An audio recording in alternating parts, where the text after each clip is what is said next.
This is a 19th century novel about an adulterous woman in 17th century Salem. What happened between us had a consecration of its own. We felt it so. Have you forgotten? I've not forgotten. Welcome to WatchMojo.com, and in this installment of Mojo Notes, we'll be exploring 10 things you should know about Nathaniel Hawthorne's The Scarlet Letter. Number 10. About the author. Born in 1804 in Salem, Massachusetts, Nathaniel Hawthorne started writing as a youth and worked as a magazine editor following college. After publishing his first novel in the late 1820s, he continued to write short stories and fictional works. Hawthorne also worked in politics. He died in 1864. Number 9. Influences and inspirations. The Scarlet Letter is a fictional novel categorized under the romantic genre of literature. Since Hawthorne makes allusions to real-life people, it's also considered a work of historical fiction. Religious references also make an appearance. I apologize for the coarseness of my hands, mistress.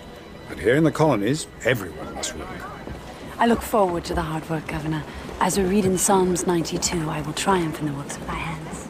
Number 8. Settings and era. Hawthorne was inspired by the 17th century Salem witch trials for the novel, which is set around this time and in the town's surrounding areas. What's happening, Major? It appears that we've cornered ourselves a witch. Here, in Hester Prynne's cottage. During this period, the townspeople had very strict moral beliefs and expected everyone to behave accordingly to their religion's rules. Number 7. Plot. This is the story of my mother, Hester Prynne. Narrated by an all-knowing third person, The Scarlet Letter follows the story of Hester Prynne, who is charged with committing adultery. This is Roger Prynne. By order of the governor of the Massachusetts Bay Colony, you are ordered to appear before the elders and magistrates at 8 tomorrow morning. The townspeople force her to wear a red letter A on her dress and to be publicly shamed for her crime. During this time, her husband, who's believed to be dead, sees his adulterous wife and pledges to enact revenge on the father of his wife's child. I seek no vengeance against you, child, but the man lives who has wronged us both. He bears no letter of infamy wrought into his garment, but I shall read it on his heart. He disguises himself as a physician named Roger Chillingworth and threatens Hester to keep his identity secret. After being released from prison, Hester lives as an outcast with her daughter Pearl. Meanwhile, Roger moves in with the sickly Reverend Dimmesdale. Reverend Dimmesdale, allow me to introduce our newest boarder, Dr. Chillingworth. And discovers the minister has a scarlet A on his chest. Though Hester and the Reverend make plans to escape, his guilt ultimately gets the better of him. This leads to Dimmesdale's public confession and subsequent death. Hang him! Hang him! Hang him! Hang him! Hang him! Number 6. Hester Prynne. Hester is a young woman whose husband is lost at sea. There was an attack, an Indian attack on one of our ships. So, when she gives birth to a baby after almost 2 years, the town accuses her of adultery. As you know very well, there's no law against pregnancy, but there is against adultery. Since the act was considered a crime at the time, Hester must be punished. She doesn't only admit to wrongdoing, but accepts public humiliation. Heed not this final warning, and from this day forward you will be a pariah. After being cast out of the town, she becomes a hardened woman and plans to escape with the Reverend. Though that fails, she does leave the town for a few years. Upon her return, Hester once more becomes an accepted and valued member. Number 5. Reverend Arthur Dimmesdale. Yes, Reverend.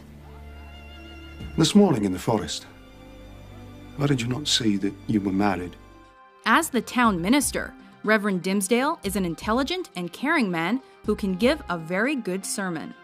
Though he appears dedicated to his beliefs, he demonstrates his hypocrisy by having an affair with a married woman. If her husband were proved to be alive, she still would live. Answer your voluntary a birthless child. We would hang that innocent by someone would hide behind incarcerate her under adultery. However, the Reverend isn't without a conscience, as it's this guilt that ultimately destroys him. When he nears the end of his life, Dimmesdale finally confesses his crime and accepts his death as punishment. Number 4. Roger Chillingworth. Have I changed so much, my beloved, that you would slay me even as I resurrect myself from the dead? Actually Hester's husband in disguise, Roger Chillingworth is what this old scholar goes by when he finally reaches Salem. 2 years ago, Chillingworth sent his wife there while he took care of business back home. When he realizes she cheated on him, he directs his revenge towards the male perpetrator. Arthur, you must leave this place without us. Please, I cannot bear to see you trapped here. After convincing everyone he's a physician, he reveals his evil side by threatening his wife and suspecting the Reverend. However, Chillingworth isn't all that bad.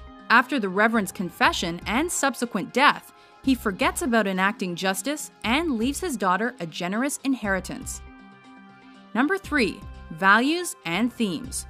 One of the themes that drives the plot of the Scarlet Letter is revenge, specifically Chillingworth's quest to find the man who impregnated his wife. Because adultery was a crime during the time of the novel, the battle between good and evil, as well as justice and wrongdoing, are also explored. Further themes include guilt, hypocrisy, forgiveness, fate, and free will. Number 2. Modern popularity. Because it gave an American slant to moral and religious issues, The Scarlet Letter soon found success. Viewed as his best work, the novel launched Hawthorne into fame and fortune, and was quickly put into mass production. Number 1. Adaptations. Due to its universal themes and enduring popularity, Hawthorne's novel has been adapted for theater and referenced in music and literature. It has also been the basis of numerous films, ranging from silent pictures to TV miniseries and the teen comedy Easy A. This brings us to part 4.